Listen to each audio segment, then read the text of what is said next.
Doctor Pradeep Kumar Jena, director ministry of labour and employment. Shri Govind Ram, deputy secretary ministry of labour and employment. Online जुड़े doctor Saurabh Bhattacharya ji, associate professor of law, NLSIU Bangalore. सम्मानित सहयोगियों, सरकारी विभागों के प्रतिनिधियों, कानून संबंधी कार्यों से जुड़े व्यक्तियों, श्रम कल्याण संगठनों, उद्योग जगत के हितधारकों और देश भर से इस वेबिनार में जुड़ने वाले प्रतिभागियों को मेरा नमस्कार। मैं श्रमिकों के लिए न्याय तक पहुंच, भारत के नवीन श्रम कानूनों के अंतर्गत श्रमिक अधिकार और सामाजिक सुरक्षा विषय पर आयोजित इस वेबिनार में आपका स्वागत करता हूं। मैं उन सभी सहयोगियों और विशेषज्ञों के प्रति अपना हार्दिक आभार व्यक्त करता हूं जो इस महत्वपूर्ण मुद्दे पर विचार विमर्श करने के लिए हमारे साथ जुड़े हुए हैं। एक अनुमान के अनुसार हमारे देश में लगभग 80% से ज़्यादा लोग जो हैं अनऑर्गेनाइज सेक्टर में कार्यरत हैं। भारत सरकार ने 4 श्रम संहिताओं, labour codes, the code on wages, the industrial relations code 2020, the code on social security 2020 और the occupational safety health and working conditions code 2020 को लास्ट ईयर नवंबर 2025 में लागू किया है। ये वेबिनार न्याय विभाग की designing innovative solutions for holistic access to justice Disha scheme के legal literacy and legal awareness programme के अंतर्गत आयोजित किया जा रहा है। दिशा स्कीम का उद्देश्य यह सुनिश्चित करना है कि प्रत्येक नागरिक, विशेष रूप से ऑर्गेनाइज्ड एंड अनऑर्गेनाइज्ड क्षेत्रों के श्रमिकों सहित कमजोर एवं वंचित वर्ग अपने अधिकारों के प्रति जागरूक हों और उन्हें समय पर तथा प्रभावी कानूनी सलाह और उपाय उपलब्ध हों। टेली लॉ जैसी पहलों के जरिए नागरिक कॉमन सर्विस सेंटर CSE या टेली लॉ के टोल फ्री हेल्पलाइन नंबर 14454 या टेली लॉ मोबाइल ऐप के माध्यम से मुफ्त प्री लिटिगेशन लीगल एडवाइस प्राप्त कर सकते हैं। Nyaya Bandhu pro bono legal services programme advocates को जरूरतमंद लोगों को स्वेच्छा से कानूनी सहायता प्रदान करने के लिए प्रोत्साहित करता है और न्याय तक पहुंच को मजबूत बनाता है। इसी प्रकार legal literacy and legal awareness programme श्रमिकों को उनके कानूनी अधिकारों, हकों और शिकायत निवारण तंत्रों, ग्रीवांस रिडेशन मैकेनिज्म के बारे में जानकारी प्रदान करने में महत्वपूर्ण भूमिका निभाता है। भारत में श्रमिकों के वेतन, इंडस्ट्रियल रिलेशंस, व्यावसायिक सुरक्षा, ऑक्यूपेशनल सेफ्टी और सामाजिक सुरक्षा से संबंधित जो 4 श्रम संहिताएं लागू करने से श्रम व्यवस्था में महत्वपूर्ण बदलाव आ रहा है। इन सुधारों का उद्देश्य श्रम कानूनों को सरल बनाना, पारदर्शिता बढ़ाना और सभी क्षेत्रों के श्रमिकों, जिनमें गिग वर्कर और प्लेटफॉर्म वर्कर भी शामिल हैं, को व्यापक सुरक्षा प्रदान करना है। आज के वेबिनार का उद्देश्य नए श्रम कानूनों के तहत श्रमिक अधिकारों और सामाजिक सुरक्षा प्रावधानों कार्यान्वयन संबंधी चुनौतियों पर चर्चा करना और श्रमिकों के लिए उपलब्ध प्रभावी कानूनी और संस्थागत उपायों का पता लगाना और उनके बारे में जागरूकता बढ़ाना है।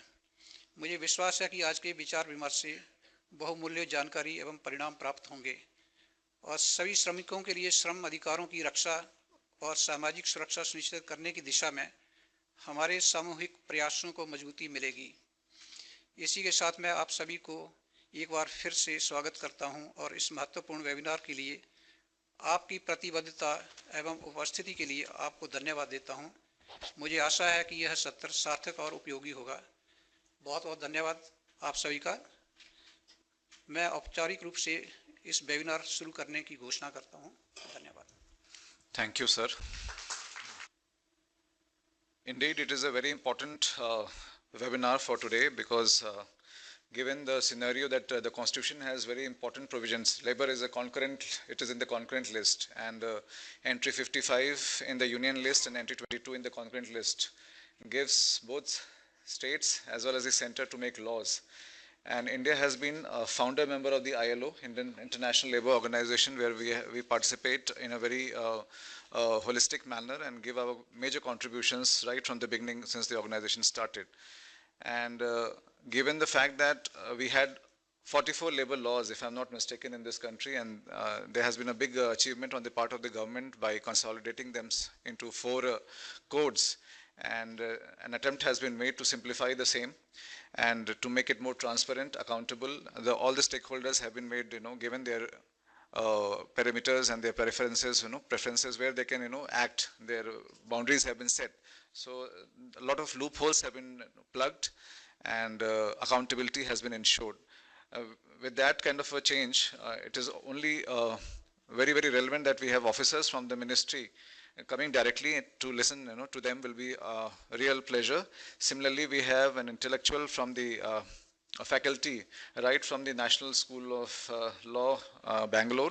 So with that small introduction of the speakers, I would hand over the mic to them. I'll just introduce the speakers. Dr. Pradeep Kumar Jena is an IDS officer, Indian Defense Account Service officer of 2010 batch, and he is Director Labor Reforms and in the Ministry of Law and Labor and Employment, and he holds an MA, MPhil and PhD degree from the Jawaharlal Nehru University. Dr. Jinnah has also served with the UN Peacekeeping Force mission in the South Sudan, and he has authored 4 books and has also been at the helm of several research papers and articles on development, globalization and labor reforms. As far as Sri Govind Ramji is concerned, his work on minimum wages was also cited by the Parliamentary Standing Committee on Code on Wages. So we welcome you all. Before wasting much time, I would like Dr. Jinnah to start his topic, please. Thank you. Thank you, sir. Respected Jay, sir, Director, sir, all the colleagues sitting here and fellow participants in the webinar. I heartily congratulate Department of Justice for this very innovative scheme of DISA, Access to Justice, and I really feel privileged that I have been part of this program and scheme, wherein I can also share my thoughts about the newly implemented labor codes. The ministry is very regularly engaging with the various stakeholders so that the essence of labor code, the philosophy behind it, the idea behind it is down below percolated. So we are really thankful, sir. Thank you for this opportunity. Can I please show the slides? I'll just run through a few slides wherein I will discuss in brief about the rationale behind the labor codes, the various benefits for the employers, for the employees, and how the ministry is, implementing the labor codes across the country. Next. So, as was mentioned by the Director Sir in the beginning, there are around 44 central acts in the country with various provisions which were, with the definitions varying in varying acts. Like, for example, the definition of wage was different in 14 different acts. Similarly, authorities were defined differently. So it was very difficult to actually comply to those provisions under the various 44 central acts. What we did is that 29 of them were subsumed and made into 4 labor codes. 12 acts got repealed because they were very old and not relevant to the present context. 3 acts have been retained which are of a very specific nature. So that have not been subsumed with the 4 labor codes. These codes were enacted by the Parliament in 2019 and 20. Wage code was in 2019, and the rest 3 codes, Code on Social Security, Industrial Relations Code, and the Code on Occupational Safety, Health and Working Conditions Code, that was also enacted in 2020. But these codes got implemented on 21st November. There was a lot of stakeholder consultations going on. And finally, November last year, these codes were implemented. And subsequently, on 30th December, the draft rules under these codes were again republished, because those were previously pre-published for stakeholder consultations. It were again, since a lot of time had elapsed, it was again pre-published on 30th December, and finally on 8th of this month these rules were finalized and notified. Next. So as I was mentioning, there are multiple labor laws and having multiple authorities, different definitions across the labor acts, which was very difficult for compliance. And some of the labor acts were actually pertaining to pre-independence period, and most of them were actually were enacted during the early independence period. That means with 60, 70 years of old acts, we are running the country, and we were emerging Viksit Bharat with 19th century, 20th century acts. So that was the reason why a big scale reform, labor reform in the country was actually envisioned. Subsequently, Second National Commission on Labor way back in 2004 also recommended to codify the labor acts. And subsequently, different stakeholders from industry, from employers, from labor unions, these requests were also pouring in to amend or to enact the new labor acts, taking into consideration the requirement of the country in the present context. So that is how these four labor codes actually were enacted. Next. These are the overviews. 2019 Code on Wages were enacted that consolidated 4 acts. This code has the provision of uniform definition of wages, universal minimum wages, and timely payment of wages. Wages related acts have been subsumed here and accordingly updated. Similarly, the Code on Industrial Relations consolidates 3 acts. This simplifies the dispute resolution. This promotes industrial harmony and improves business environment. Something about this my colleague Govindramji will be discussing in detail. And the third is the OSH or OSH code or OSH Working Conditions Code 2020 that consolidates the maximum 13 number of acts which are related to the welfare and working conditions of the workers.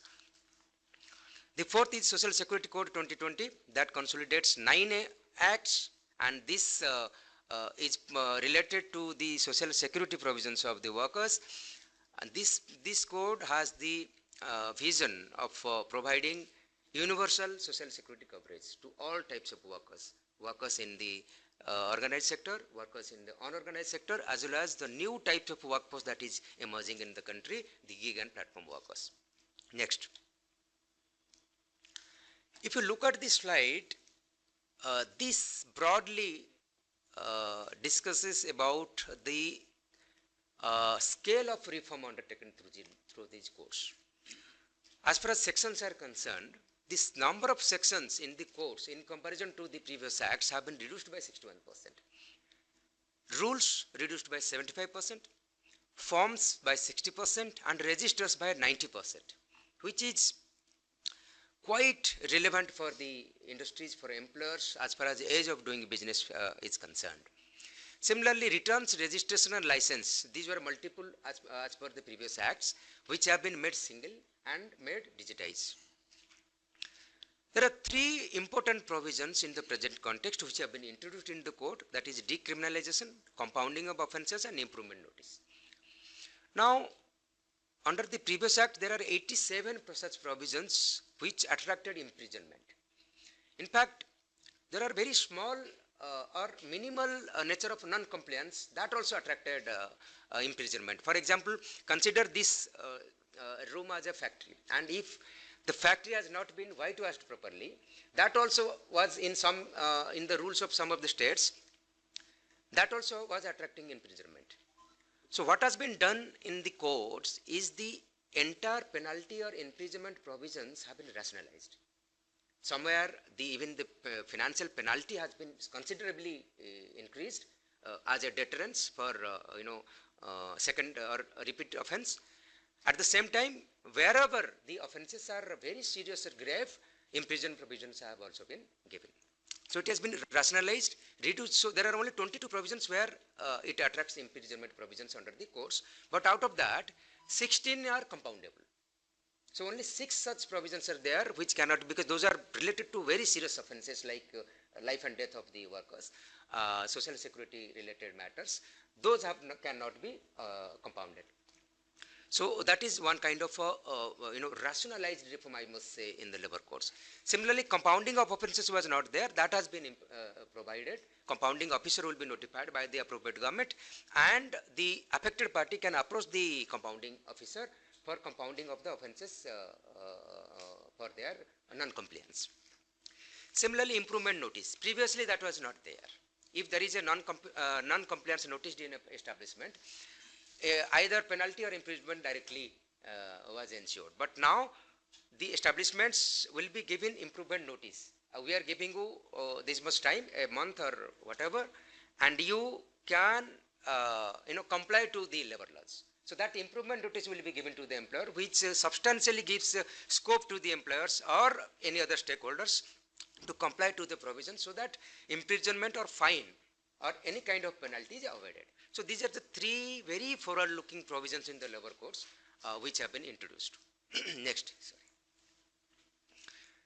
If I go to the key features of the labor codes, as I said in the beginning, there are uniform definitions across the codes. The definition of wage, employee, workers have been rationalized. It is uniform now. Technology will be leveraged. We are making lots of forms and registers online so that it gives freedom to the establishments, to the law enforcement agencies also to function. Then one of the most important feature of the labor codes is the transparency in enforcement. You must have heard about that colloquial term, Inspector Raj. That was also happening in the labor sector. Now the inspector will be called as inspector cum facilitators, wherein they will facilitate the employers and create awareness among the workers about their rights and duties, and facilitate the inspectors for the industries or factories or establishments to comply with the labor laws. Not for that also, not just in the law we have made these changes, but internally we are also initiating a lot of capacity building programs, so that the inspector actually become inspector cum facilitator, not just in the rule book. And second, the inspection system entirely also being actually digitized. It will become web-based, and it will be randomized. There will be risk matrix based on the risk profile of the organizations or establishments, and system will decide where to to conduct the inspection. So these are two, very, I must say, specialized provisions in the labor codes which will ensure transparency in the enforcement mechanisms concerned. There are similarly very progressive provisions in the labor codes which will ensure higher female labor force participation. Previously, under the Factories Act and under the certain acts, there are certain acts, certain type of work where women labor or women workers were not permitted to work. Similarly, at night also they were not permitted to work. Now, under the codes, women are allowed to work in all types of work, all types of establishment, also during night time, subject to their consent, and the employers have to ensure their safety and transport. This is a progressive legislation considering the present day India. Similarly, crèche facilities will be provided in the establishment having 50 or more employees. Now here the employees word has been made gender neutral. It includes men, women and transgender. Previously it was women employee, which means that it was difficult for an establishment to actually create crèche facilities, because 50 employee एक साथ कहीं हो सकता है कि ना भी हो. But with such provision in the labor code, in case there is an establishment of 50 employees and only one woman worker is there, still the crèche facility has to be provided. And this includes ministries also, government establishment also. So there are adequate and proportionate representation of women in boards. There are national boards where various stakeholders are the members. In such boards, the women workers have to have their adequate and proportional representation. This is also very progressive legislation as far as the labor codes are concerned. Next. Continuing with the provisions, if I go through the promoting labor welfare provisions in the labor codes, as I said, universalization of wage security. Previously, the minimum wages were fixed by the central government in very few selected sectors. Now the minimum wages have to be universal. It has to be applicable to all the sectors, that means it has been given a statutory right. So all the sectors, regardless of the type of employment, the minimum wages have to be fixed by the appropriate government. I am using the phrase appropriate government because Director Sir was mentioning in the beginning, labor is a concurrent subject. So there are spheres of operation. There are central sphere and there are state sphere. So depending on the sphere of operation, the appropriate government or the concerned government will define the minimum wage for that sector. There is also timely payment of wages. Payment has to be made in time. The time has been fixed, which is also a progressive legislation, and the introduction of national floor wage. Now what happens is that state government defines the minimum wage for the state sphere, central government in the selected central sphere. What is happening is that there is a large scale regional difference in the minimum wages across the country. So that has been taken into consideration, and in the labor codes, central government will define a national floor wage. It will not be a single wage. It will obviously based on the regions. It will vary from region to region, but the magnitude of difference that was there in the minimum wages across the country will substantially be reduced. So this is also another progressive legislation under the labor codes. Similarly, universalization of social security. The Social Security Code envisions to provide social security to all types of workers, including the gig and platform workers. For that, there is a Social Security Fund, which will be actually funding the social security schemes that has to be run for the unorganized sector and gig and platform workers. Then there is a provision of a portability of benefits for the interstate migrant workers. That is a section of workforce which is most neglected. That has been ensured under the codes. Next. Universalization of safety standards. Again, safety standards, central government was defining only for 7 sectors. Now it has been made universal. This safety standard will be centrally or will be defined by the central government, which all the states have to follow. So that it will be a universal safety standards across the sectors and across the country. Formalization of labor, wherein the employers are expected to issue mandatory appointment letters.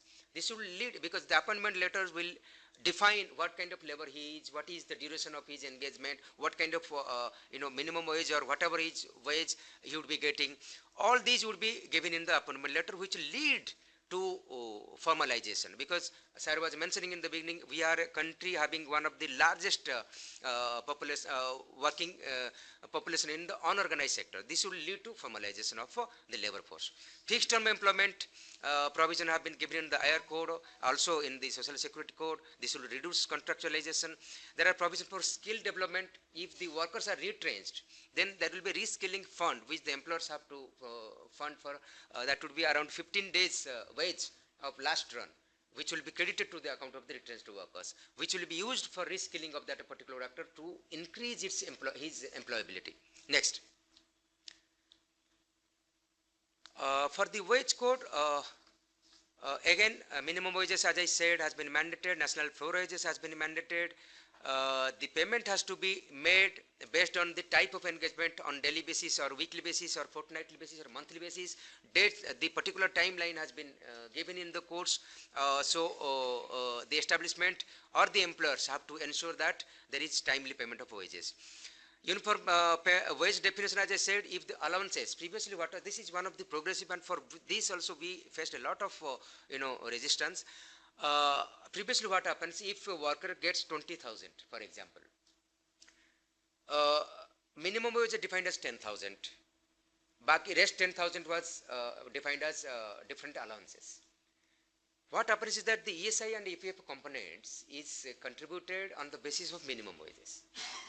So you get 20,000, but you get the ESI EPF component or contribution on half of it.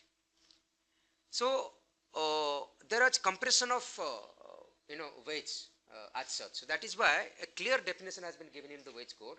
If the quantum of allowances exceeds 50% of the actual wage, then that additional component will be added back to the basic wage. So this gives a scope for the worker that his ESI EPF component is deducted and deducted in right amount. So there is also provision for overtime compensation, which is paid twice the normal wage. This is also very progressive, as far as the welfare of the workers is concerned. Next, wage slip has to be mandatorily issued, which will gives that gives the worker a proof that this is my actual wage and what I got. So this is a feature in the wage code. Settlement of dues, if the worker is retrenched or he resigns, then within 2 days his basic wage related dues have to be cleared. The provision of bonus is there. Actual wage ceiling for the bonus has to be notified by the central government, but as far as the repealed act is concerned, it was 21,000 or below, and the bonus amount was either 7,000 or the minimum wages, which was higher. So the bonus provisions are there in the wage code and in the social security code and wage code as well. Next.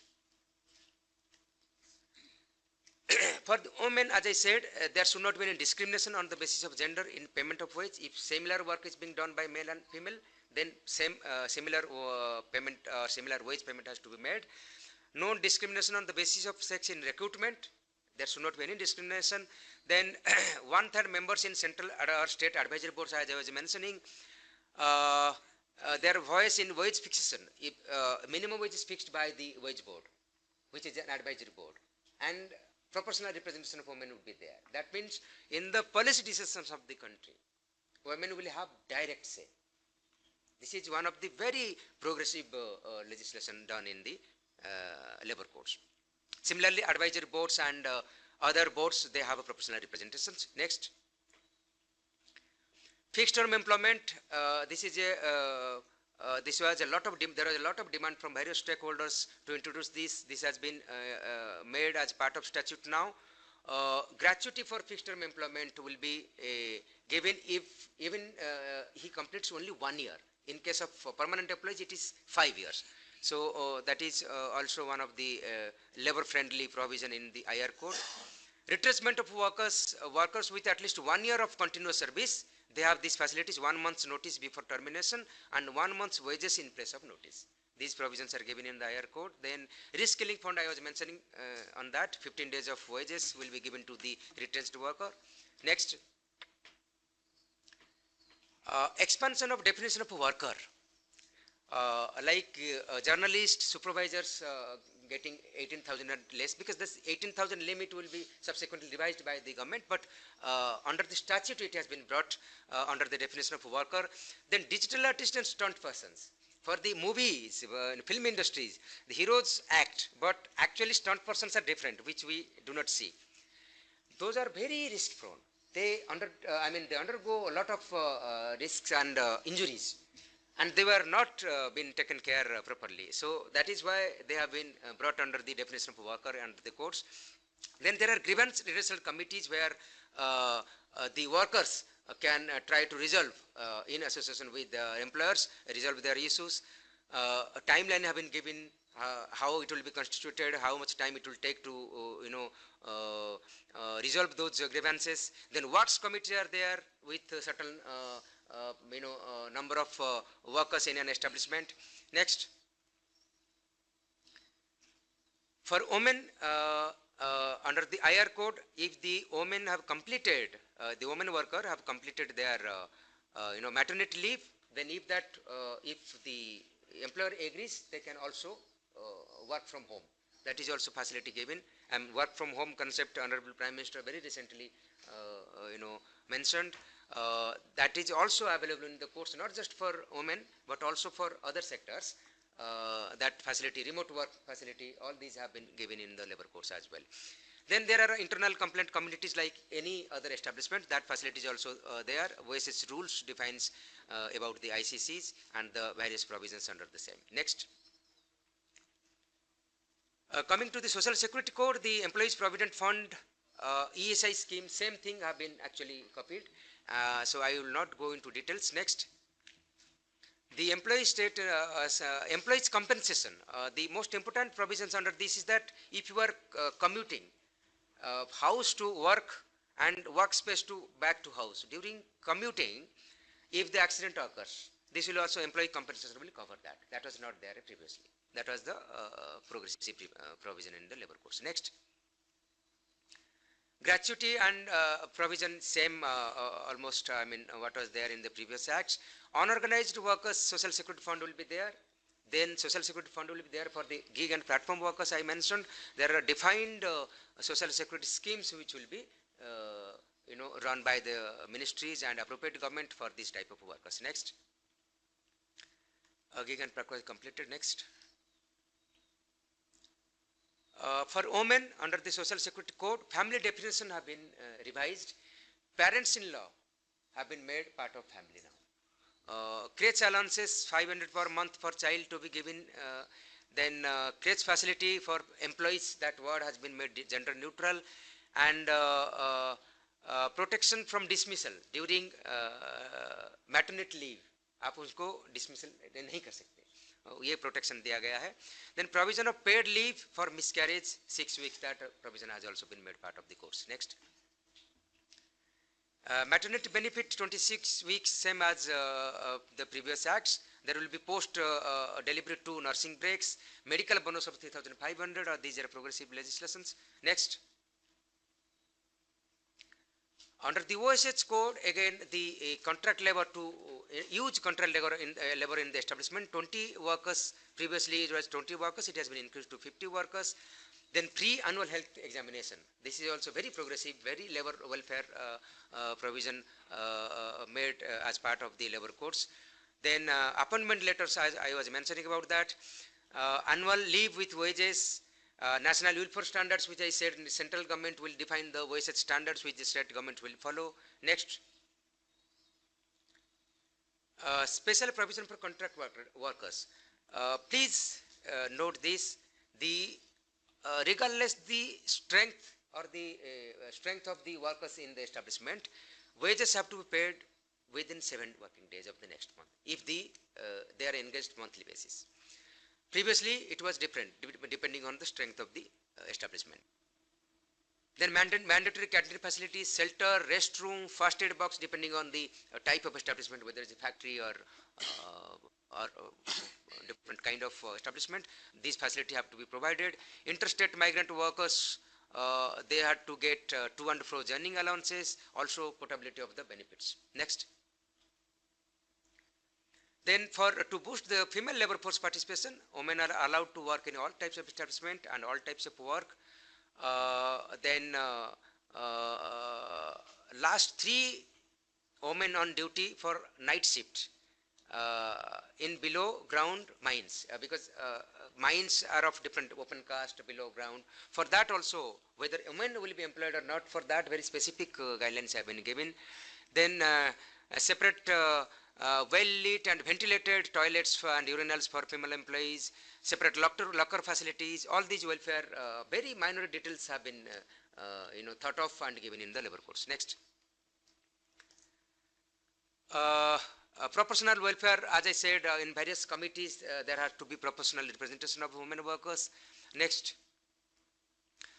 These were all in a nutshell, as I said, sir. I'm sorry I exceeded my time limit, but it was required to ensure that the philosophy behind the labor codes are actually communicated to the audience. So thank you so much for this opportunity. Thank you so much.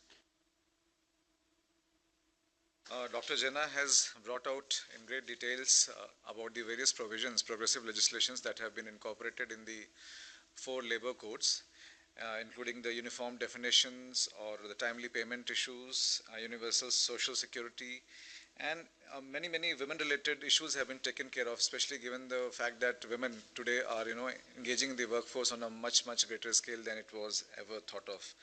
And the decriminalization and compounding is again a very important towards making the society more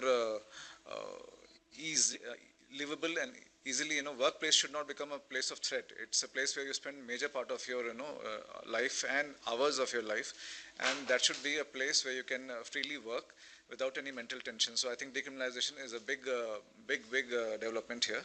And given that India has a large chunk of unorganized sector, And we have a lot of migrant workers also coming in big cities like Delhi, Bombay.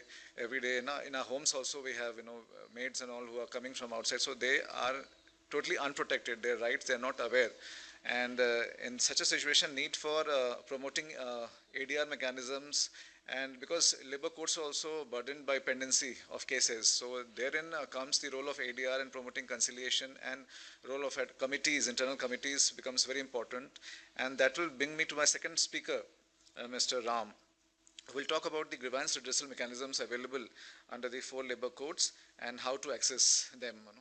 So with that brief introduction, I will request Govind Ramji to take on the grievance redressal under the 4 labor codes, please. Yeah, thank you, sir. This DISHA, Designing Innovative Solution for Holistic Access to Justice. So you have touched upon a correct topic today, because it is very much needed for the stakeholders who are connected with these labor laws, because generally no one talks about their rights as far as the justice is concerned, and they remain unaware about all their rights. So this is the very important platform which you have just given us the opportunity to brief about some provisions of the 4 labor codes which recently implemented by the Government of India. So myself Govind Ram, and I am Deputy Secretary in the Ministry of Labour and Employment, looking after the Industrial Relations Code. And I have only just 1 year in this particular ministry, and before that you have already said that I have served in Finance Ministry, in Urban Development Ministry, in Agriculture, and also started my career from the Planning Commission. So this particular topic basically is strengthening access to justice, institutional mechanism, and grievance redressal under the 4 labor codes. So whatever my senior colleague has elaborated about the provisions of the all 4 codes for the workers as well as for the employers. So now the question is, for employers, they are already having a different legal people in their organizations, but for workers, no one is there to guide them. So this is the wonderful opportunity, and definitely it must serve a good purpose for them exactly. So I want to present a small presentation on that. If you could kindly, the NIC team, please. So Ministry of Labour and Employment, so one of the oldest ministries is functioning to ensure improving life and dignity of workers. As my friend has already explained everything about these 4 labor laws, because today is the need of the hour that we have to modify our old enactments. Why? Because one, there is a need as per the economic situation of this country, and secondly, what were the redundant in all earlier old laws which are around 100 years old even, because in the Industrial Relations Code we have now one act was Trade Unions Act 1926. So everything is changed now. At that time, the British era, the thoughts were different. But now everything is changed, so that is why it is very much needed. So we have implemented all these 4 codes now, because on the 21st of November 2025, we have enacted all these 4 codes, and now on the 8th of May, we have published all rules relating to all these 4 codes. So now everything is in public domain. So I think I would request everyone to read all these documents, because these are already available in the public documents, and try to give knowledge to others who need about these enactments, especially the labor workforce. So I want to present my paper on that only. So as regards to grievance redressal and institutional mechanism is concerned, so we have 4 codes, and this Industrial Relations Code is one of the important code. Why this is one of the important code? Because it maintains peace and harmony. Because whenever any struck in the industry, so it will both way affect. It will affect the worker as well as it will affect the economy. So this industrial code is one of the important code who try to resolve all the grievances which are coming to this in the form of industrial dispute. So industrial dispute covers maximum aspects, the disputes between employer and employer, disputes between employer and employee, disputes between worker and worker, disputes between trade unions as well. So this particular aspect has been taken care of in the Industrial Relations Code. The first and foremost institution which has been provisioned in this particular course, earlier there were no statutory backing about previous one. Yeah.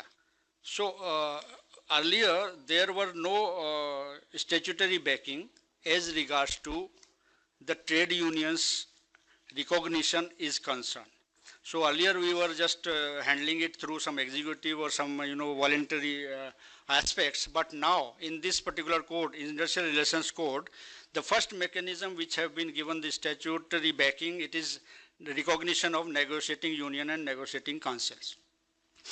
So already Jaina ji has told you about the provisions of the Industrial Relations Code, but this is one of the important code, one of the important provision. Why? Everywhere you will find the trade unions, everywhere you will find disputes, and there are some differences between the trade unions, workers as well as with the employer. So now this recognition will give you the platform where they can bargain on the workers' interest with the employer. So this platform will give you transparency, and in negotiating union, the election will be held by the employer, and then only the negotiating union will be recognized. So that is also one the democratic way.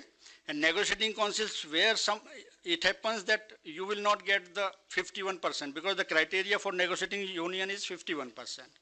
So sometimes it happens you will not get 51%.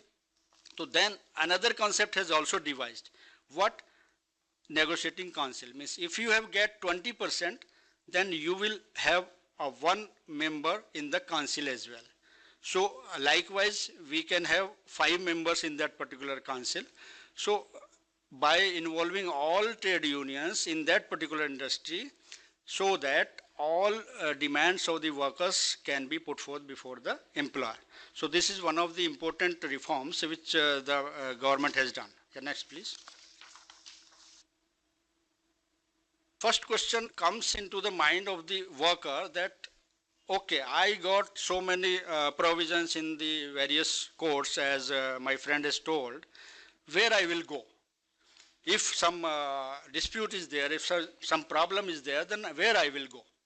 So in this particular code, we have provisioned the grievance redressal committee, and it is mandatory if you have if you are employing more than 20 workers, 20 or more than 20 workers, then you have to constitute this grievance redressal committee. And this grievance redressal committee itself have representatives from the employers as well as representatives from the workers. So it is a body which will provide you the immediate redressal of your grievance, so that it should not, convert into a big dispute. So this is first and foremost body, and it is compulsory for all industrial establishments to constitute. And more importantly, women also should be a part of this particular committee in proportion to their strength in the industrial establishment. So here the worker can apply, can represent himself for any of the grievances which requires address by the employer. Yeah, next please. Then another, we have given one works committee is there, because in the bigger organizations where the staff strength is more, where the worker strength is 100 or more than 100, so in such organizations, because if you are having more, बहुत बहुत धन्यवाद sir, आपने बहुत अच्छा काम मुझे बता दिया। मुझे हिंदी में ज़रूर बोलना चाहिए था, बिकॉज मैं जिसको एड्रेस कर रहा हूँ उनको समझ में नहीं आएगा तो दिक्कत हो जाएगी। मैं सारा हिंदी में बोलूँगा अभी, ठीक है। तो अभी वर्क्स कमेटी जो है सर, वर्क्स कमेटी बेसिकली उन ऑर्गेनाइजेशन में हम लोग करते हैं जहाँ पे ज़्यादा स्ट्रेंथ है। ज़्यादा स्ट्रेंथ का मतलब इसलिए है कि वहाँ पे वर्कर्स हमारा बहुत ज़्यादा, मतलब हम इनोसेंट है, उसको कोई भी मिसगाइड कर सकता है। ट्रेड यूनियंस या कोई भी मिसक्रिएंट व्यक्ति उसको मिसगाइड कर सकता है। तो वर्क्स कमेटी बनाने का प्रोविज़न सरकार एक आदेश देगी उस पर्टिकुलर इंडस्ट्री को जिसमें 100 या 100 से ज़्यादा वर्कर हैं, उसमें एक वर्क्स कमेटी भी बनाई जाएगी। और उस वर्क्स कमेटी का काम केवल और केवल क्या होगा कि पूरा इंडस्ट्रियल पीस एंड हार्मोनी को मेंटेन रखे, कॉमन इंटरेस्ट के जो इश्यूज़ हैं उन इश्यूज़ को वो एड्रेस करे। So this is one of the important committee कि जो कि पीस एंड हार्मोनी को मेंटेन करने में हमारी मदद करेगी। और ये दोनों कमेटियाँ इन हाउस कमेटी हैं, इंडस्ट्री में ही इंडस्ट्री एम्प्लॉयर को बनानी है। अच्छा, अब अगर हम लोग वर्क्स कमेटी में सॉल्व नहीं हो पाया मुद्दा, अगर हमारा ग्रीवेंस रिड्रेसल कमेटी में सॉल्व नहीं हो पाया मुद्दा, तो हम लोग जा सकते हैं लेबर मशीनरी के पास। अब लेबर मशीनरी हमने इसमें कॉन्सिलेशन ऑफिसर पहले भी थे, अभी भी कॉन्सिलेशन ऑफिसर्स हैं, लेकिन अभी हमने इनका जो काम है वो एक टाइम इनको दे दिया है 45 डेज कि 45 दिन में आप उस मुद्दे को सॉल्व करेंगे।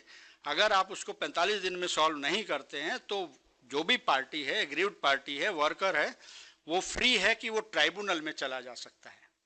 पहले ऐसा नहीं था, पहले वो ट्राइब्यूनल में सीधा नहीं जा सकता था, उसको सरकार से रेफर कराना पड़ता था अपना मैटर, वो भी उस केस में जिस केस में फेल्योर हो जाए सेटलमेंट। अब कॉन्सिलर्स ऑफिसर क्या करता है, एक मीडिएटिंग ऑफिसर है खासतौर से, क्योंकि सरकार ने आपको सुविधा प्रदान की गई है, ये फ्री ऑफ कॉस्ट है।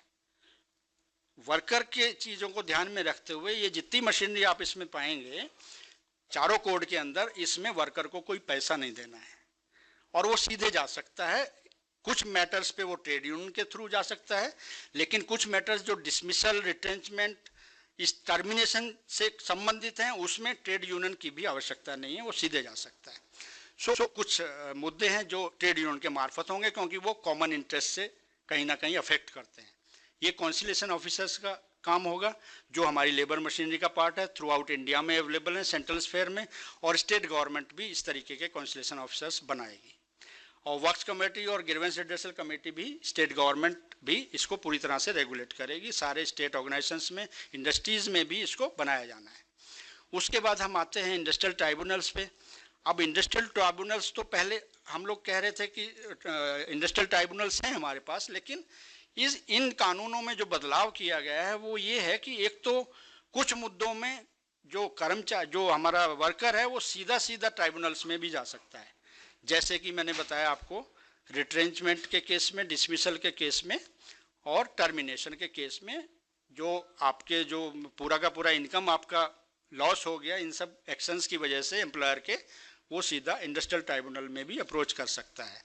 अब इंडस्ट्रियल ट्राइब्यूनल्स को भी कोशिश किया जा रहा है कि उसको भी हम लोग अच्छा स्ट्रेंथन करें, और इस कानून के माध्यम से हम लोगों ने इंडस्ट्रियल ट्राइब्यूनल को बना दिया है 2 मेंबर ट्राइब्यूनल। पहले केवल 1 मेंबर ट्राइब्यूनल था, अब हमने बना दिया है 2 मेंबर ट्राइब्यूनल, और जिसके अंदर एक जुडिशल मेंबर होगा और जिसके अंदर एक एडमिनिस्ट्रेटिव मेंबर होगा। तो इसमें जो मामले रखे जाएंगे, अगर आपका कंसलेशन ऑफिसर्स के थ्रू 45 दिन में कोई भी नहीं हो पाया है सॉल्यूशन, तो आप ट्राइब्यूनल में सीधा चले जाएंगे। अगर कंसलेशन ऑफिसर्स ने कोशिश किया लेकिन सेटलमेंट एम्प्लॉयर के बीच में और वर्कर के बीच में सेटलमेंट नहीं हो पाया है, तो भी जो भी एग्री पार्टी है दोनों में से कोई भी ट्राइब्यूनल में चला जाएगा। सो ये प्रावधान हमने ट्राइब्यूनल्स के लिए किए हैं, जो बहुत ही इम्पोर्टेंट प्रावधान है, और जिसमें 2 मेंबर्स बनाने के उपरांत हमें बहुत सुविधा मिलने वाली है। हमारे जो केसेस लंबित पड़े हैं उनको भी हम लोग शीघ्र निपटारा किया जा सकता है।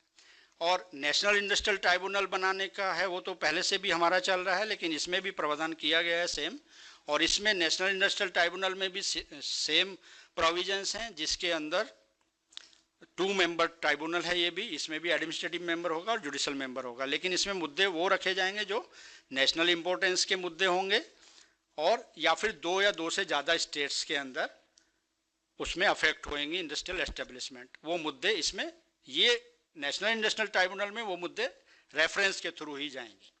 बस ये इसमें थोड़ा सा फर्क है। इसके बाद आप देखेंगे वॉलंटियर आर्बिट्रेशन की भी इसमें प्रावधान किया गया है। वॉलंटियर आर्बिट्रेशन क्या है? भाई आप नहीं जाना चाहते लेबर मशीनरी के पास, आप नहीं जाना चाहते ट्राइब्यूनल के पास, आप ठीक है एम्प्लॉयर आप बैठिए, वर्कर बैठिए या ट्रेड यूनियन और एम्प्लॉयर बैठिए, भाई ठीक है हम आपस में नहीं सुलझा पा रहे हैं, एक आर्बिट्रेटर अपॉइंट कर लेते हैं, वो जैसे कहेगा हम उसकी बात मान लेंगे। तो ये भी एक बहुत ही जो है ट्रेडिशनल तरीका जो रहा है अभी तक का सक्सेसफुल ट्रेडिशनल तरीका रहा है कि जहाँ नहीं थर्ड पार्टी को ज़्यादा इन्वॉल्व करना चाहते हैं तो एक न्यूट्रल आदमी को आप लेंगे और उससे अपना फैसला करा लेंगे। तो ये इसका भी प्रावधान इसमें किया गया है। अब मैं बात करूंगा कोड ऑन वेजेस की, क्योंकि कोड ऑन वेजेस में भी कुछ अथॉरिटीज़ बनाई गई हैं। कुछ मुद्दे जो इंडस्ट्रियल डिस्प्यूट के माध्यम से सीधा सीधा IR कोड में आ जाते हैं, उसका जिक्र मैंने आपको कर दिया। लेकिन कुछ मुद्दे ऐसे हैं जो सीधा सीधा भाई टाइम पे पेमेंट नहीं मिला या कम पेमेंट मिल रहा है मिनिमम वेज से, या मैटरनिटी बेनिफिट्स, या कुछ और ऐसे मुद्दे हैं जो इस पर्टिकुलर कोड में दिए गए हैं, उनको इस पर्टिकुलर कोड में ही प्रावधान किया गया है। कुछ अथॉरिटीज़ बनाई गई हैं, वो अथॉरिटीज़ को सुनेंगे। Next please. अब इसमें जैसे एक इंस्टीट्यूशनल मैकेनिज्म बनाया गया, एडवाइजरी बोर्ड बनाया गया, जैसे अभी हमारे जैना साहब ने जो सीनियर हमारे कुलीग हैं उन्होंने बताया कि सेंट्रल एडवाइजरी बोर्ड बनेगा, स्टेट एडवाइजरी बोर्ड भी बनेगा।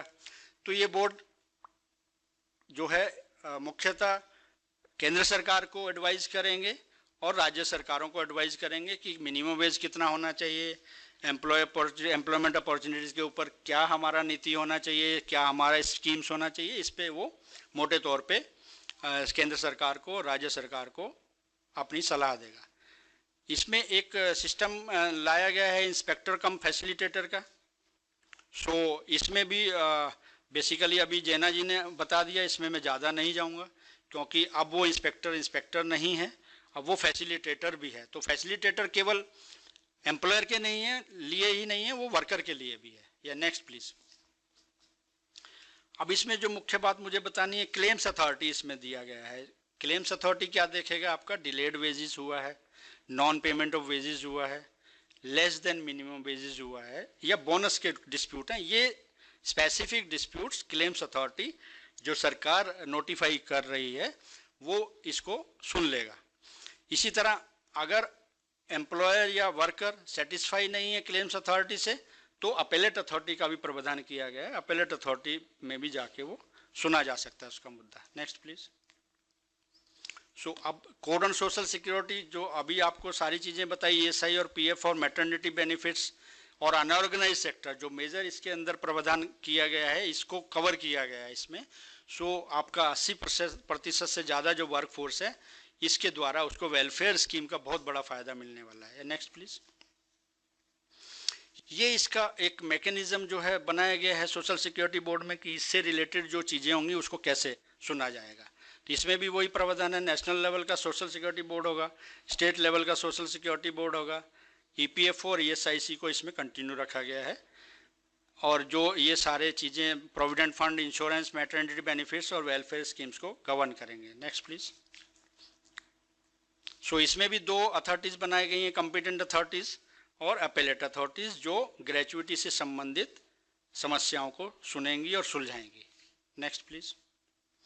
इसमें भी सेम इंस्पेक्टर कम फैसिलिटेटर का सेम सिमिलर प्रोविज़न है और अपेलेट अथॉरिटी भी इसमें अलग से दिया गया है कि ये जो बेनिफिट्स होंगे वो अपेलेट अथॉरिटी, अगर मान लीजिए आप सेटिस्फाई नहीं है इंस्पेक्टर के इंस्पेक्शन रिपोर्ट से या किसी से, तो आप अपेलेट अथॉरिटी में अपील कर सकते हैं। Next please.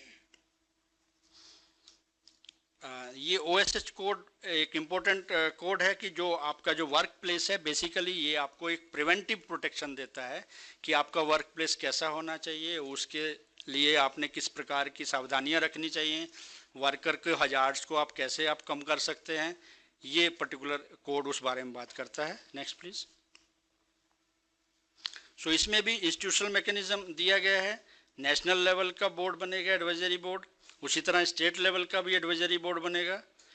इसमें इम्पोर्टेंट जो प्रोविज़न है, सेफ्टी कमेटी एक बनेगी उन ऑर्गेनाइजेशन में जो 500 से ज़्यादा वर्कर्स हैं जहाँ पे, और माइंस के लिए अलग से सेफ्टी कमेटी बनेगी, क्योंकि माइंस में अलग तरह का हैजार्ड्स है और बाकी इंडस्ट्री में अलग तरह का हैजार्ड्स है। तो दोनों के लिए अलग अलग तरह की कमेटीज़ का प्रावधान किया गया है, जो वर्कर्स जिस एनवायरनमेंट में काम कर रहा है उस एनवायरनमेंट को किस प्रकार से सुरक्षित बनाया जाए।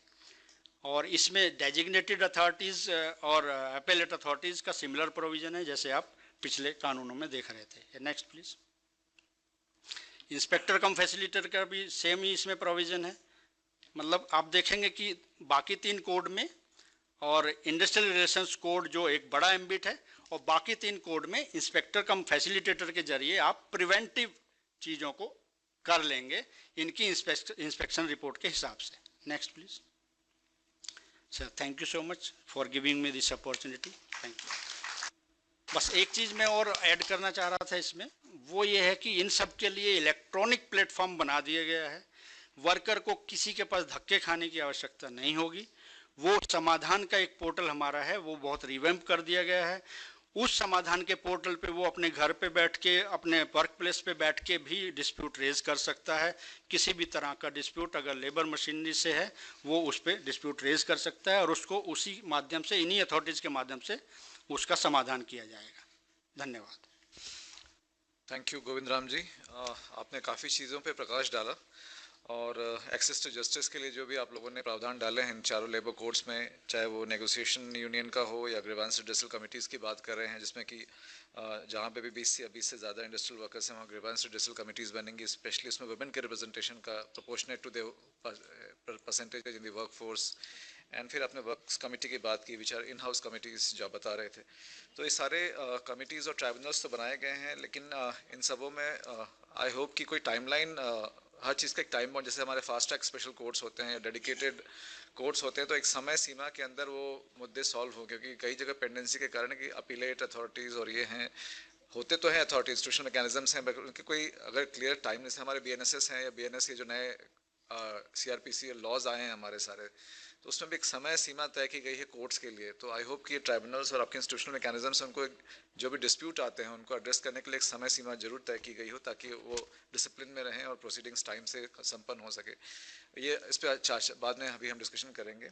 हाउएवर, अभी coming to our third speaker Bhattacharya ji से, सौरभ भट्टाचार्य से सुनना चाहूँगा, क्योंकि अभी भी जो है, while the provisions are there, welfare provisions have been made, progressive laws have been made, however there is a lot of gap in terms of the awareness, implementation and institutional capacity. Workers often lack the clarity about the provisions of the new codes. There are barriers like digital exclusion, and also how do you address, what are the challenges in the ground which you face, these workers face? ये क्या समस्याएं इनको रोज़ अपने lived life में जो आती है अपने वर्कर्स को, उस पर थोड़ा प्रकाश डालने के लिए मैं डॉक्टर सौरभ बैनर्जी जी को, भट्टाचार्य जी को इनवाइट करूंगा, जो कि challenges in enforcing labour rights and accessing social security पे प्रकाश डालेंगे। Thank you. With that few words I request doctor Saurabh to take on the stage please. Thank you. Thank you. सबसे पहले मैं आप सभी को धन्यवाद जाहिर करना चाहूंगा कि आपने मुझे आमंत्रित किया इस प्रोग्राम में, और डिपार्टमेंट ऑफ जस्टिस को थैंक्स करना चाहूंगा कि आपने ये दिशा इनिशिएटिव के तहत लेबर राइट्स पे चर्चा करने के डिसीजन लिया आप लोगों ने। आपने जैसे कहा और पिछले दोनों वक्ता जेना जी और गोविंद राम जी ने बताया कि काफी सारे जो मूवमेंट्स हुए हैं इन कोडिफिकेशन में, क्या क्या इंप्रूवमेंट्स हुआ है कंपेयर टू पहले जो 45 लेजिस्लेशंस था।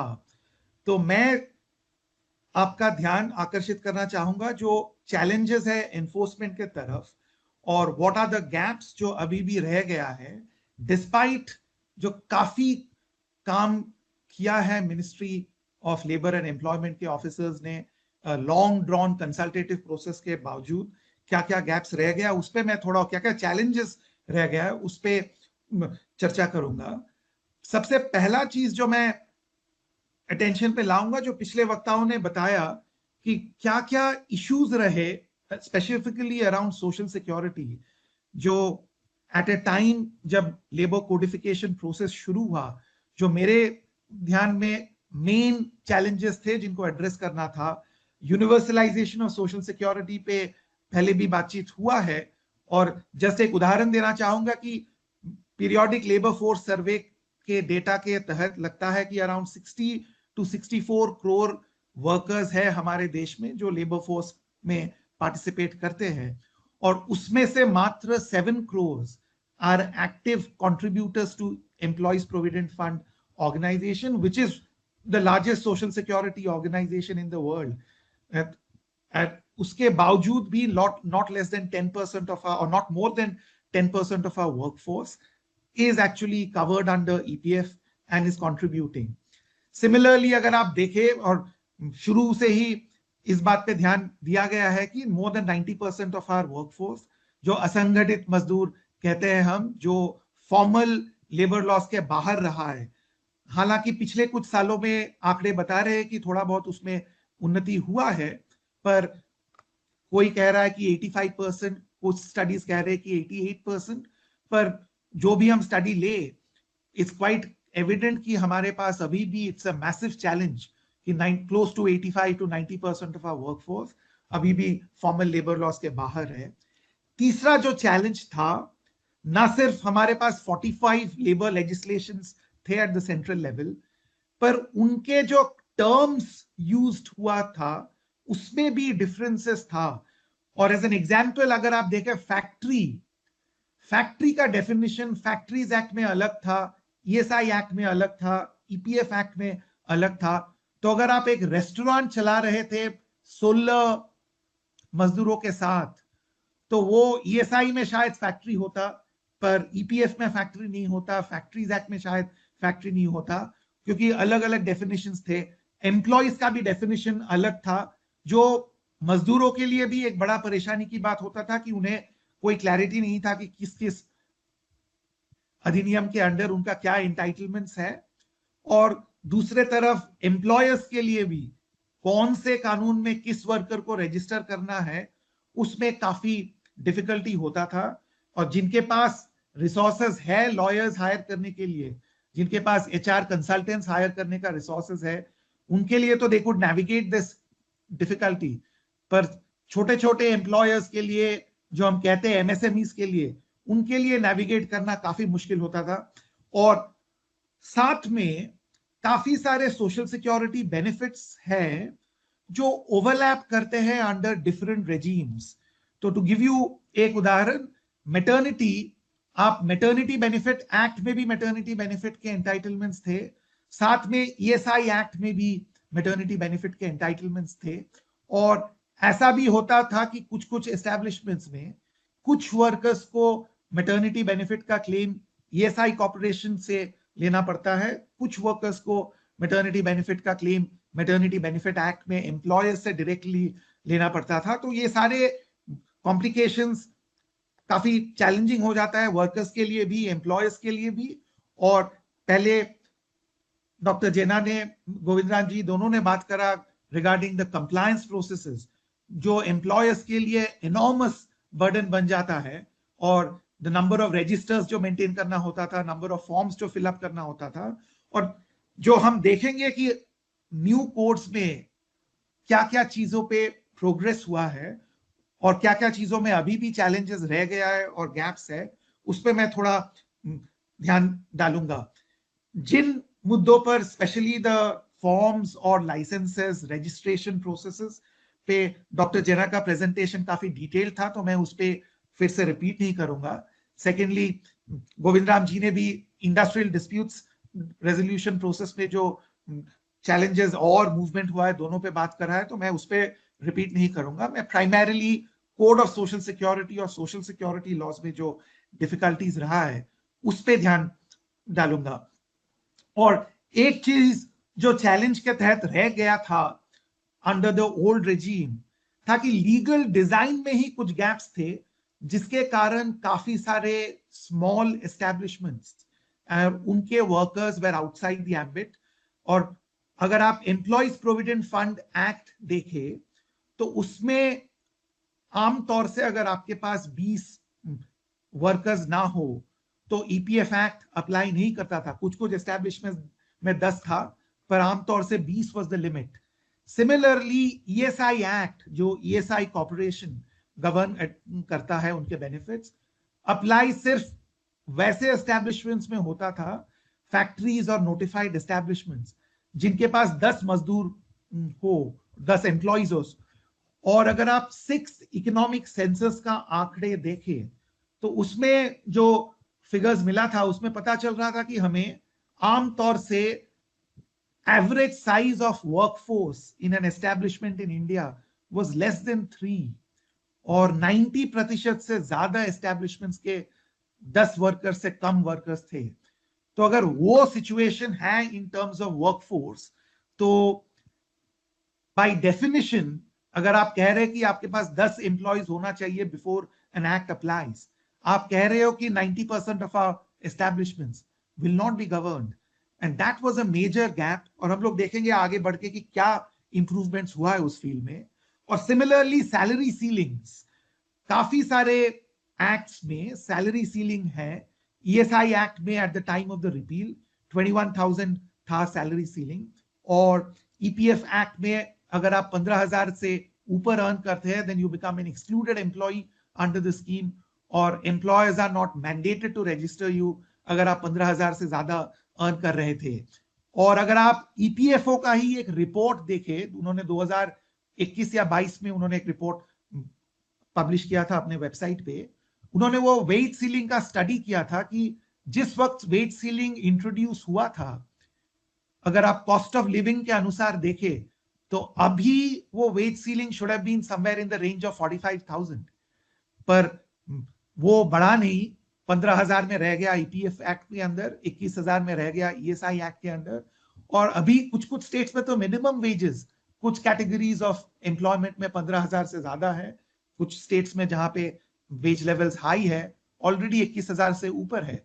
तो आप कह रहे हो कि इन अ गिवन स्टेट अगर आप मिनिमम एज भी अर्न कर रहे हो तब भी आपको कवरेज नहीं मिलेगा अंडर ईएसआई एक्ट, क्योंकि आप वेज सीलिंग के ऊपर हो। तो वो सारे कुछ लीगल डिजाइन में ही गैप्स थे, और हम देखेंगे कि क्या क्या इंप्रूवमेंट्स हुआ है रिगार्डिंग दिस गैप्स। और पिछले वक्ताओं ने भी ये बात पे गौर किया है कि there have been some improvements, और मैं दूसरे अलग अलग चीजों पे फोकस करूंगा कि ESI act until the repeal applied only to factories and notified establishments, और उसके कारण लीगल सिस्टम में हजार केसेस है कि हॉस्पिटल के कोई सेक्शन जहां पे थोड़ा बहुत आर्टिकल प्रोड्यूस हो रहा है, will it be factory, petrol pump factory होगा कि नहीं, होटल्स फैक्ट्री होगा कि नहीं, जिम खाना क्योंकि किचन है उनके अंदर उनको फैक्ट्रीज होगा कि नहीं।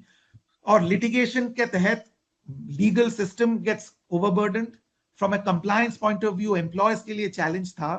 तो अभी ईएसआई एक्ट का जो रेलेवेंट चैप्टर है कोड ऑन सोशल सिक्योरिटी में, दैट इज एब्सोल्युटली क्लियर कि सारे एस्टैब्लिशमेंट जो 10 वर्कर्स एम्प्लॉयड करता है उन पे वो चैप्टर लागू होगा। तो दिस क्वेश्चन की वो नोटिफिकेशन के अंदर आता है कि नहीं, क्या वो फैक्ट्री है कि नहीं, वो सारे क्वेश्चंस अब और रेलेवेंट नहीं रहेगा। हालांकि अभी भी 10 सीलिंग रह गया है, और जो मैंने पहले बताया कि given the number of establishment जो 10 के नीचे है, अभी भी अपार्ट फ्रॉम हैजर्डस एस्टैब्लिशमेंट्स वो इस चैप्टर के अंडर आएंगे नहीं, पर this still remains a big step forward. Similarly employees provident fund act में जो प्रोविजन था वो कहता था कि जो शेड्यूल्ड इंडस्ट्रीज में फैक्ट्रीज है और जो नोटिफाइड एस्टैब्लिशमेंट्स है सिर्फ वही कवर्ड होगा। हालांकि ईपीएफ के अंडर काफी एस्टैब्लिशमेंट्स को नोटिफाई किया गया था, but at the same time not all establishments way covered. तो अभी हम कह रहे हैं कि चैप्टर 3 में एवरी सिंगल एस्टैब्लिशमेंट जो 20 वर्कर्स एम्प्लॉय करता है उनको चैप्टर 3 के अंडर गवर्न होंगे वो लोग। तो as a result in the goal towards universalisation काफी प्रोग्रेस हुआ है, but I will say not sufficient progress. I think the numerical threshold should have been brought down from 10 to 5 given the state of our workforce in small establishments. Compliance burden should have been minimized even further. But to tell an employee कि आपके establishments में सिर्फ 7 workers है, इसलिए हम आपको disablement benefit जो ESI Act के अंदर मिलता था और under code on social security chapter 4 में मिलता है, वो आपके एस्टैब्लिशमेंट में नहीं मिलेगा। मेरे ख्याल say that is a morally very difficult claim to make, and perhaps the Ministry of Labor should have considered कि numerical threshold को 10 से भी नीचे लाया जाए ताकि more and more workers can be brought within the ambit of ESI Act. हालांकि the procedural compliance norms should have been liberalized. दूसरा चीज, एंड जेना जी ने इसके बारे में भी बताया, कि chapter 9 code of social security में पहली बार at the central level platform और गिग वर्कर्स के लिए हमने एक अलग चैप्टर इंट्रोड्यूस किया है, और उसमें क्लियरली बताया गया है कि प्लेटफॉर्म वर्कर्स और गिग वर्कर्स के तरफ से प्लेटफॉर्म्स को कंट्रीब्यूशन करना है, and based on that schemes will be framed. Similarly जो 2009 में unorganised workers social security act, 2008 में sorry, unorganised workers social security act लाया गया था असंगठित मजदूरों के लिए, उसका चैप्टर को रिटेन किया गया है अनऑर्गेनाइज्ड वर्कर्स के लिए. और जो दो प्रोविजन मीडिया में जो चर्चा हो रहा है, जितना अटेंशन मिलना चाहिए मिला नहीं है उनको. सेक्शन 16 में जहां पे employees provident fund, employees pension scheme वगैरह के बारे में बताया गया है, वहां पे देयर इज अ प्रोविजन जो कहता है कि government can frame a scheme for self employed workers. So it appears कि जो employees provident fund organisation will administer schemes, government can frame a scheme for self employed workers और any other class of persons. So जो असंगठित मजदूरों में काफी self employed workers है unorganised sector में, उनके लिए there is a provision through Employees Provident Fund Organization. Similarly, Section 45 जो Chapter 4 में आता है, जो Employee State Insurance Corporation administer करेगा, वहां पे भी उन्होंने कहा है कि सेंट्रल गवर्नमेंट में frame schemes for unorganised workers, gig workers and platform workers. तो अलग अलग माध्यम है जिस तरीके से आप platform workers, unorganised workers, gig workers के लिए सोशल सिक्योरिटी को आप एक्सटेंड कर सकते हैं. And these are opportunities that can truly be utilized अगर political will and administrative energy उस तरफ में directed हो. पर at the same time to come to the challenges, जो खामियां रह गई है कि चैप्टर 9 जिसके बारे में मैंने अभी बातचीत की, वो कहता है कि government will frame a scheme. उसमें कोई गारंटीड एंटाइटलमेंट अभी है नहीं. गवर्नमेंट शैल फ्रेम स्कीम्स, पर वो स्कीम्स फॉर्मुलेशन के लिए टाइम फ्रेम नहीं दिया गया है. और जो 2008 का कानून था, उसका जो हमारा एक्सपीरियंस रहा है कि 16 और नाउ 18 सालों में स्टेट गवर्नमेंट्स ने, कुछ एक्सेप्शंस है पर बहुत ज्यादा उसमें मूवमेंट हुआ नहीं है. और मेरा जो राय है कि बिकॉज एक्ट के अंदर कोई टाइमलाइन नहीं है, एक्ट के अंदर कोई मैंडेट नहीं था, सिर्फ कहा गया था कि इट शैल फ्रेम स्कीम्स. उसके लिए स्टेट गवर्नमेंट्स ने काफी कुछ तरक्की किया नहीं है टुवर्ड्स फॉर्मुलेटिंग स्कीम्स. और ideally we should have had provisions which should have given timelines कि इतने इतने टाइम के अंदर state governments shall frame schemes. और सिमिलरली प्लेटफॉर्म वर्कर्स के लिए there should have been clear timelines indicated.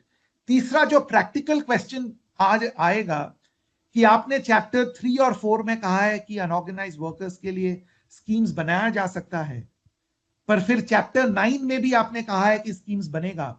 तो चैप्टर 3 और 4 और चैप्टर 9 के बीच क्या संबंध है? Will chapter 3 and 4 be in addition to chapter 9, या चैप्टर 3 और 4 सिर्फ सप्लीमेंट्री प्रोविजंस होंगे? उस पर थोड़ा क्लैरिटी चाहिए. अदरवाइज जो मुझे फियर है कि कोर्ट्स में लिटिगेशन होगा और instead of simplifying the situation हम लोग फिर से लिटिगेशन में we will get stuck. And as a member of the legal fraternity, for lawyers it's of course a good thing that we have more cases, पर both for the workers and for the employers and of course for the government, हम लोग सभी लोग चाहेंगे कि case जहां तक हो सके कम हो और लीगल प्रोविजंस एज सिंपल हो एज पॉसिबल. दूसरा जो चीज मैं एम्फसाइज करूंगा कि हमने कहा है कि there will be a great expansion of coverage to newer and newer establishments, universalisation of social security, पर उसके लिए हमारे पास रेगुलेटरी इंफ्रास्ट्रक्चर है कि नहीं? हमने कहा है कि इंस्पेक्शन कम फैसिलिटेशन होगा. अभी inspector will not just be a traditional inspector but a facilitator. पर अगर आप नंबर्स देखें स्टेट गवर्नमेंट्स के, द नंबर ऑफ इंस्पेक्टर्स पर वर्कर, ILO का जो स्टैंडर्ड है on the labour inspection machinery convention में, उसके कंपैरिजन में बहुत ही कम है. और हालांकि रूल्स पे बातचीत हो रही है, कोड पे काफी बातचीत हुआ है, पर जो एडमिनिस्ट्रेटिव मशीनरी का एक्सपेंशन है, मैं बहुत ज्यादा ट्रैक नहीं कर पाया हूं डिफरेंट स्टेट्स में कि एट व्हाट लेवल वो कॉन्वर्सेशन हो रहा है. Have they been able to budget, have they been able to start the process for expansion? क्योंकि अगर एक्सपेंशन ना हो and same 4-5 officers have to implement all these provisions of different schemes and different codes together, implementation at the grassroots level still will remain difficult. Similarly, on the certification side, now most of these things have been made online. और गोविंद राम जी ने भी बताया कि अभी आप अपने घर पे ऑफिस में बैठ के ऑनलाइन प्रोसेसेस कर सकते हैं. But I think lot of them, अगर आपको इनफॉर्मल सेक्टर्स के लिए, स्मॉलर सेक्टर्स के लिए इसको और भी रेलेवेंट करना है, जो कंसल्टेंट हायर नहीं कर सकते हैं, जो जिनके पास लीगल अवेयरनेस, लीगल नॉलेज कम है, उनके लिए I think it needs further simplification, maybe more workshops to train people, give them exposure to the processes. क्योंकि without that, digital exclusion अभी भी remains a barrier. To be fair, पिछले 15 सालों में हमने काफी movement हुआ इस direction में, both in terms of digital access and even in terms of online processes. पर is that enough? और मेरा नजरिया है कि और भी हमें movement करना है if you have to ensure that this is truly accessible to everyone. और माफ कीजिएगा, यहाँ पे electricity. Sir, we are exceeding the time. If you can hurry up, sir. Sure, I'll just quickly finish it. Last जो मैं कहूंगा, and which still remains a gap, is with respect to migrant workers. कि with respect to migrant workers, थोड़ा provisions है on portability of social security जो OSH code ने डाला है. There are provisions from the Interstate Migrant Workmen Act. Some of them have been subsumed in OSH code. But at the same time, I think some provisions of Interstate Migrant Workmen Act have not been retained, especially on enforcement that could be done by the home state in the destination state. And very importantly, agar aap dekhe, unorganized workers ke liye, most of the schemes will be framed by state governments. And there should have been provisions in the chapter that should have explicitly stated that such schemes must have provisions for migrant workers.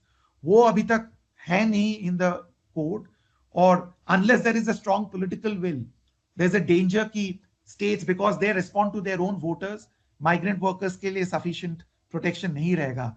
और जो COVID-19 में जो हमने exodus देखा during the lockdown, I think that was a wake up call सबके लिए कि unless we really strengthen the safety net for migrant workers, हमारे लिए universalization of social security will still remain a pipe dream.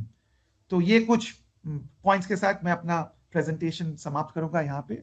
Once again, thanks everyone for inviting me. And thank you for your patience. Thank you, Dr. Saurabh. You have thrown light on so many issues, challenges which are still remaining, but the government is definitely moving ahead. We have, moved by leaps and bounds. However, challenges still, since these codes have just come into being, so their implementation will still take time, and over a period of time, many things will crop up, and then government can further fine-tune the provisions which are in place.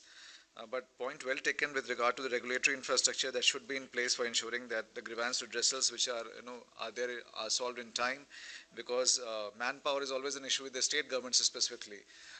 Then secondly, very important issues that you raised was with regard to the migrant workers. So the provisions should be, especially with regards to states, because the states are an independent entity as far as making laws on labor laws are concerned. So how will the central government ensure that the intention or the welfare measures which are enshrined in these labor codes are being actually implemented on the ground, and especially given the tough situations like COVID and all, and such challenges often on they come. So how to take care of the migrant workers and their welfare? Similarly, the timelines for enforcement. You talked about Chapter 3 and Chapter 4 and Chapter 9 and the relationships between the three, whether they are supplementary or in addition. So definitely these points, I think my colleagues in the other department, the Ministry of Labor, have noted down, and they will definitely think over it, mull over it.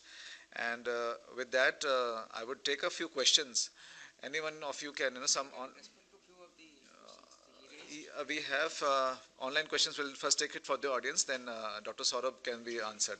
So, anybody can take up the question. I'll not hand over the questions to any one of the speakers, but anybody who feels comfortable can just. We have got three on. We have just shortlisted 3 questions. One says that अगर company के खिलाफ complain करते हैं तो company termination का डर देता है, उस सिचुएशन में क्या करें? Any of the speakers can take up, please. जी, जो हम लोग इंडस्ट्रियल रिलेशंस कोड की बात करते हैं, वहाँ पे क्लियर प्रोविज़न दिए गए हैं कि जब आप कोई भी डिस्प्यूट रेज कर रहे हैं मशीनरी के सामने, तो जब तक वो डिस्प्यूट रिड्रेस नहीं हो जाता है तब तक आपको वो टर्मिनेट नहीं कर सकता है. So provisions are already available in the Industrial Relations Code. If the dispute is raised, until that he cannot terminate you. Sir, worker का जो रिलेशनशिप एक उसके साथ होता है, पावर प्ले जो होता है, उसमें वो कहाँ जाए? मतलब वो अगर टर्मिनेशन के लिए अगर धमकी दे रहा है तो किसके पास? देखिए, थ्रेटनिंग के लिए तो कोई अलग से लॉ नहीं है इसमें, लेकिन अगर वो एक्शन लेता है और आपको टर्मिनेट करता है तो that termination is totally illegal. Industrial relations code में उसके लिए पेनल प्रोविजंस की भी व्यवस्था है. एक और प्रश्न उठा है कि what does the law say about being laid off or retrenched, and how are companies required to compensate the affected workers? Sir, lay off की अगर हम बात करें तो ले ऑफ कोई भी इंडस्ट्री किसी खुशी मन से तो ले ऑफ नहीं करता है, ये भी हम लोग समझते हैं, लेकिन साथ में जो वर्कर है उसका नुकसान ना हो उसके लिए इसमें व्यवस्था की गई है. जो भी जितने भी टाइम के लिए वो ले ऑफ कर रहा है, घंटे के लिए कर रहा है, 2 घंटे के लिए कर रहा है, या 1 दिन या 2 दिन के लिए कर रहा है, उसमें उसको जो वर्कर को उसका मेहनताना है 50% तक उसको देने का प्रावधान किया गया है. एक आखिरी प्रश्न जो ऑनलाइन हमें मिला है, should maternity benefits be extended irrespective of minimum service requirements? Should maternity benefits be extended irrespective of minimum service requirements? ये मतलब आपको सब इतने दिन का काम करना है तभी आपको मैटरनिटी बेनिफिट, मतलब क्या प्रावधान?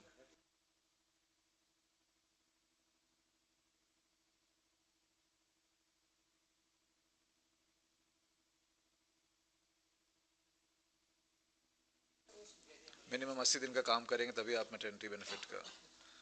जी, अब आप डॉक्टर सौरभ का प्रश्न ले सकते हैं.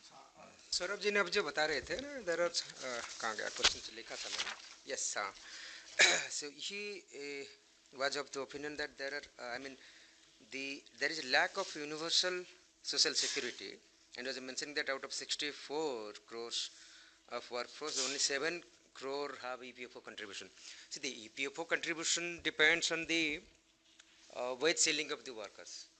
So if it is 15,000, or if you are getting 15,000 and more, then it is not mandatory to have the EPFO contribution. Similarly, for the ESIC, the ceiling is 21,000. So naturally, the data of ESI and EPFO will be showing of those workers who are getting wages within the prescribed wage limit. That is one. Second, he was also mentioning about the applicability of ESIC and EPFO in an establishment based on the threshold or the number of workers in the establishment.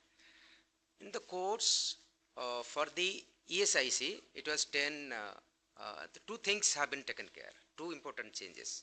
One is that previously the ESIC was applicable in notified areas, which was in very limited areas of the country. Now, code has provision for making it universal in all the across the country, in all the regions. Now, it will certainly not be possible overnight because ESIC has to make its facilities, establish hospitals, recruit doctors and other staffs. But one thing is that unless that particular region, those which are not covered under ESIC now, are notified by the central government, the deductions on ESIC will not be done, not be effected. Okay, but the code has the provision for universal social security or ESIC across the country. So today or tomorrow, ESIC coverage will be extended pan-India.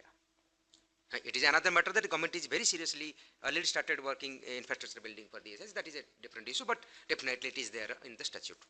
Second, the threshold. Even if ESIC is extended to a sector or to a notified area, the establishment having 10 or more workers will be applicable. I mean, ESIC will be extended to them.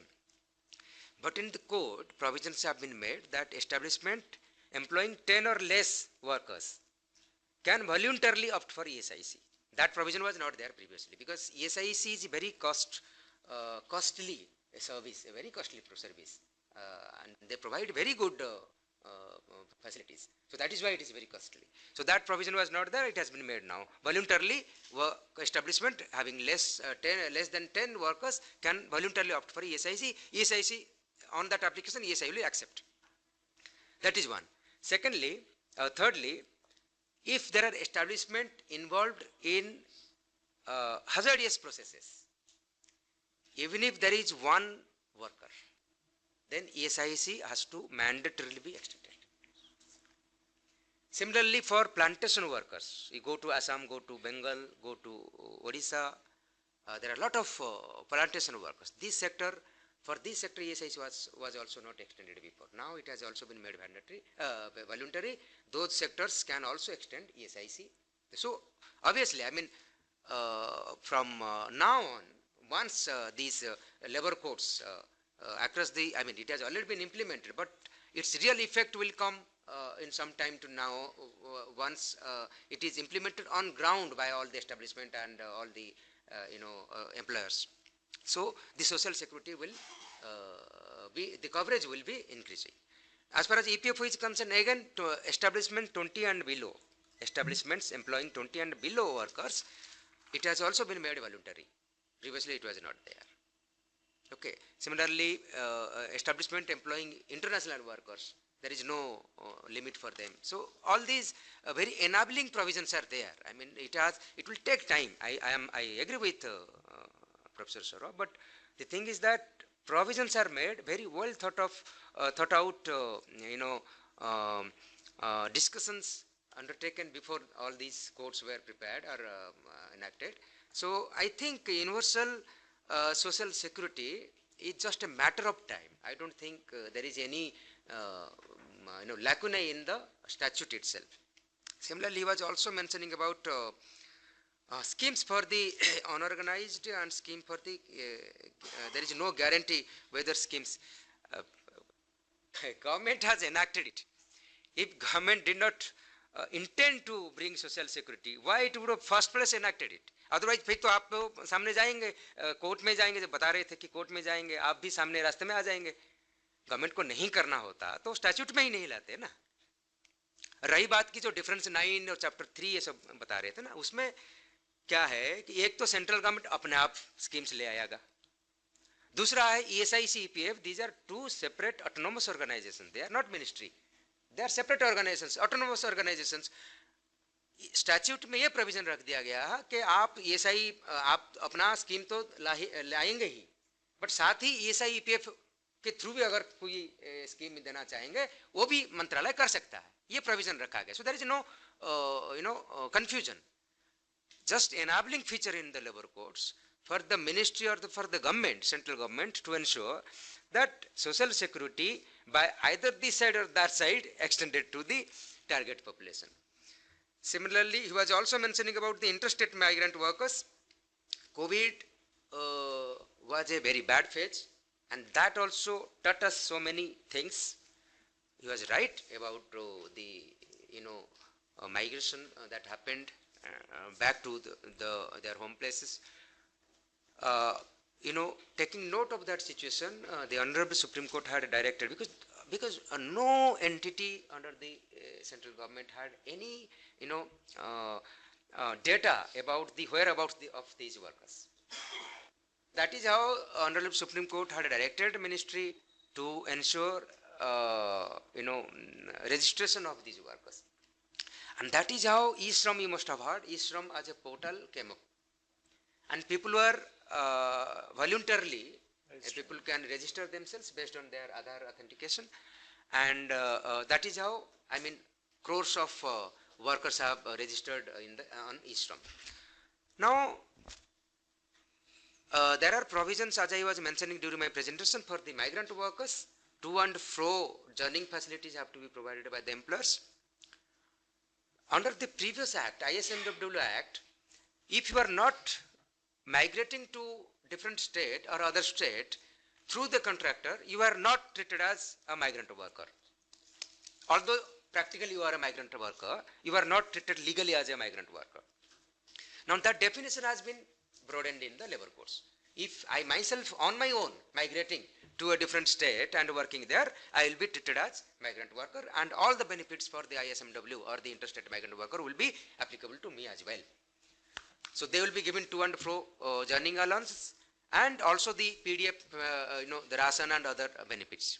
Right. Most importantly, what we are trying to ensure, because there are certain things which are practically challenged, practically not possible for the ministry to ensure. Most of the construction, because we had a separate act, Building and Other Construction Act 1996. So these construction workers, a large chunk of construction workers were migrant workers. And all the states, as per the acts, have their welfare boards, and cess is being collected from construction activities for their welfare to run the schemes. So what we are trying to ensure is that these workers are registered in the respective boards, and if one registered construction worker, for example, migrating from Karnataka to Delhi, and Delhi also has a board and is running its welfare schemes, Delhi should ensure that the migrant worker from Karnataka coming to Delhi gets the welfare benefits given by the Construction Welfare Board of Delhi. So that is how we are trying to ensure. Thank you, sir. Very well said. I think most of the queries of Dr. Saurabh and on the online viewers have been satisfied to a large extent, and as it is said in English that well begun is half done. So I think the government is already moving ahead. The intentions are very clear. Only time will tell, because there are other places where setting in a federal setup, there are a lot of agencies, stakeholders in place, and they have very defined roles, both constitution-wise as well as in the statutes. So accordingly, they'll understand the intentions and things will fall in place. So we should always be positive. And definitely, the labor codes have been a very progressive step. And the need of the hour is to bridge the gap between the law and the practice, and how to increase the awareness among I think awareness generation is also a big challenge, and that will, access to justice can only come only when the awareness is there and people know where to go and how to get access to the forums available in place. इसके साथ ही मैं अपने अवर सचिव जी से अनुरोध करूंगा कि वो अपना धन्यवाद ज्ञापन प्रस्तुत करें. Thank you sir. न्याय विभाग के बिहाफ पर आज की वेबिनार जो कि access to justice for workforce and labour laws के बारे में की जा रही है, उससे जुड़ने वाले ऑफलाइन ऑनलाइन जितने भी हमारे प्रतिभागी हैं, प्लस जो हमारे स्पीकर हैं जिन्होंने अपने बहुमूल्य समय निकालकर हमको समय दिया जिससे हमारे लोग अवेयर हो सकें, उनको मैं बहुत बहुत धन्यवाद देना चाहता हूँ. जैना साहब ने जो पॉलिसी एस्पेक्ट हैं, जैसे 44 लेबर लॉज है, जैसे किसी को लेबर को नॉर्मली पता भी नहीं होता, वो वकील के पास जाते हैं, उनके बारे में बताया कि वो अब 4 लेबर कोड में हैं, तो इससे बहुत लाभ मिलेगा लोगों को जो जुड़ रहे हैं. गोविंद राम साहब ने बताया कि अगर आपको कोई प्रॉब्लम है तो कहाँ जाएं. अगर आपको मिनिमम वेजेज नहीं मिल रही है, पीएफ नहीं मिल रहा है, ईएसआईसी नहीं मिल रही है, तो उसके लिए जाने के लिए उन्होंने बताया, रास्ता बताया कि ऑनलाइन वो जा सकते हैं और अपना रिड्रेस करा सकते हैं, उनकी ग्रीवेंस रिड्रेस हो जाएगी। भट्टाचार्य साहब ने बताया कि अभी भी कुछ गैप रह गए हैं, कुछ चैलेंजेज हैं, तो उन चैलेंजेज को कैसे दूर किया जाए। तो उसमें लेबर मिनिस्ट्री के जो हमारे डायरेक्टर साहब हैं उन्होंने बताया कि कुछ जो भी उनको आंसर दिया तो वो सेटिस्फाई होंगे। अब मैं अपनी PMU टीम जो हमारी एक्सेस टू जस्टिस की है, NIC के लोग हैं और बाकी जो CSC से हमारी जो इम्प्लीमेंटिंग एजेंसी है, उन्होंने डायरेक्ट सभी अपने जो स्टेट कोऑर्डिनेटर हैं उनको इंस्ट्रक्शन किया कि सभी लोग जुड़ें और यहाँ से लाभान्वित हैं। उन सबको बहुत बहुत धन्यवाद देता हूँ। Thank you.